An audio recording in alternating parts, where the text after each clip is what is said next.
কাপ্তাই উপজেলার কেপিএম আবাসিক এলাকাস্থ কর্ণফুলী হরিমন্দির প্রাঙ্গণে গত 9 মে শ্রীমদ ভগবত সংঘের 9তম নবগঠিত কমিটির অভিষেক অনুষ্ঠান 2025 উপলক্ষে আলোচনা সভা সাংস্কৃতিক অনুষ্ঠান অনুষ্ঠিত হয়েছে। শ্রীমদ ভাগবত সংঘ অত্র এলাকার একটা 1998 সাল থেকে এই সংগঠনের আজ অবধি চলে আসতেছে।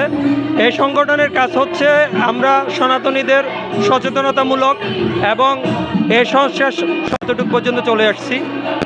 একটা আমাদের সুখের এবং সুসংবাদ হচ্ছে যে এই নবগঠিত কমিটির প্রতিষ্ঠাতা সভাপতি আমি ছিলাম এবং আমার পাশে যিনি এই নবগঠিত কমিটির সাধারণ সম্পাদক নির্বাচিত হয়েছেন উনিও প্রতিষ্ঠাতা সাধারণ সম্পাদক। আমরা এই সংগঠন গঠন করেছিলাম কতগুলো লক্ষ্য এবং উদ্দেশ্য নিয়ে, যেগুলো ধারাবাহিকতা আমরা এখনো পর্যন্ত পালন করে আসছি।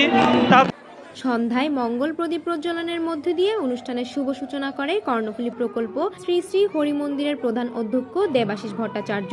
সভাপতিত্ব করেন শ্রীমদ ভগবত সংঘের নবনির্বাচিত কমিটির সভাপতি বিপ্লব কুমার মল্লিক। নবগঠিত কমিটিকে শপথ বাক্য পাঠ করান ভারপ্রাপ্ত সভাপতি স্বপন সেন। স্বাগত বক্তব্য রাখেন নবনির্বাচিত কমিটির সাধারণ সম্পাদক শ্রী সুমন মল্লিক। সঞ্চালনায় ছিলেন নবনির্বাচিত কমিটির সাংগঠনিক সম্পাদক শ্রী ছোটন মল্লিক। সহযোগী উপস্থাপিকা হিসেবে ছিলেন কাপ্তাইয়ের সাংস্কৃতিক ব্যক্তিত্ব লিপি দাস। অনুষ্ঠানে আশীর্বাদক হিসেবে উপস্থিত ছিলেন ভারপ্রাপ্ত সভাপতি কর্ণফুলী প্রকল্প শ্রী শ্রী হরিমন্দির স্বপন সেন। এ সময় উপস্থিত ছিলেন তপন কুমার মল্লিক, কার্যকরী সভাপতি সজল কান্তি রায়, জন্মাষ্টমী উদযাপন পরিষদ কাপ্তাই উপজেলা শাখার সভাপতি সুবর্ণ ভট্টাচার্য, সহসভাপতি রতন কুমার মল্লিক, সহসভাপতি দীপুরঞ্জন চৌধুরী, বড়ইছড়ি সনাতনী ঐক্য পরিষদের আহ্বায়ক আশিস দাস, সাবেক অর্থ সম্পাদক বাবুল কুমার মল্লিক, জন্মাষ্টমী উদযাপন পরিষদ রাঙ্গুনিয়া উপজেলার সভাপতি অমলেন্দু ধর, বড়ইছড়ি সনাতনী ঐক্য পরিষদের সদস্য সচিব উত্তম মল্লিক, জন্মাষ্টমী উদযাপন পরিষদ কাপ্তাই শাখার অর্থ সম্পাদক দিলীপ পাল,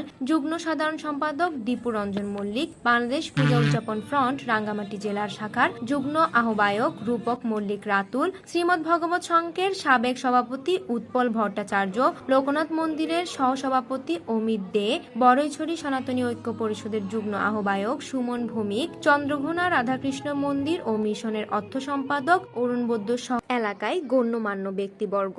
দীর্ঘ 27 বছর আমাদের সংঘের কার্যক্রম আমরা পরিচালনা করে যাচ্ছি।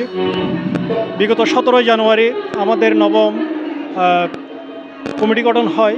আবার আমি ষষ্ঠবারের মতো সাধারণ সম্পাদক নির্বাচিত হই।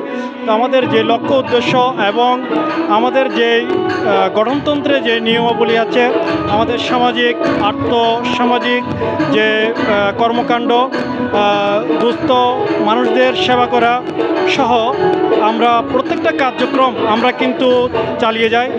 সর্বোপরি আমরা আসলে আমাদের এলাকায় আমরা নিজস্ব তত্ত্বাবধানে একটা গীতা স্কুল পরিচালনা করি।